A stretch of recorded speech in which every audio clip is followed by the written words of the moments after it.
Yaxshimisiz? Charchamayapsizmi? Agar bu oilaning uyida umuman pul bo'lmasa, katta seyf ichida to'la pul bor. Shuni hammasini ularga beramiz. Oyog'ingizga nima bo'lgan? Senga Hayotdagi eng katta orzungiz nima? yorib ketishim. Qish kuni sovqatib, oyoqlarim og'rib chiqaman. Uyingiz qanaqa bo'lishini orzu qilasiz? Chiroyli, issiqqina, ko'rkam bo'lishni. Ko'proq qanaqa ovqatlar yeysizlar?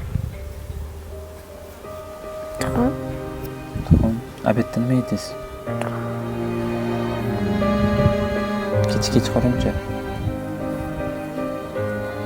kolbasa, Go'shtli ovqatlar ham yeysizlarmi? xalzatda. Bolalaringiz uchun, o'zingiz uchun bozorga tushib oxirgi marta nima sotib oldingiz? Islamayman. Islomiysizmi? Hozir uyingizda taxminan qancha pul bor? Pul. Pul yo'q umuman. Sizlar kichkinagina sovg'am bor edi, ko'zinglarni yopib tura olasizlarmi? Ko'zingizni qattiq yoping. Men o'zim ochinglar deganimda ochasiz, ungacha yopib turing. Siz ham yopib turing. Bo'ldi, ko'zinglarni ochaveringlar. Birjon, mana shu qutini ichida sizlarga sovg'a bor. Keling, o'zingiz oching.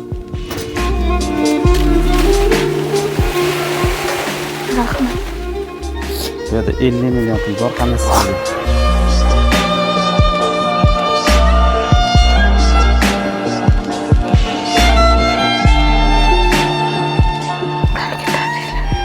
Mana shu pullarni ham qabul qilib olasizlar, uyinglarni ta'mirlashga, mana shu qizingizni davolanishiga, hammasiga ishlatasizlar. Oling. Oling, ozgina og'irroq. Mayli, oling. Ko'taring. Shuncha qiyinchiliklaringizdan keyin mana yorug' kun bir kunni o'zida Alloh yetkazib qo'ydi. Qarang, Alloh qanchalik mehribon.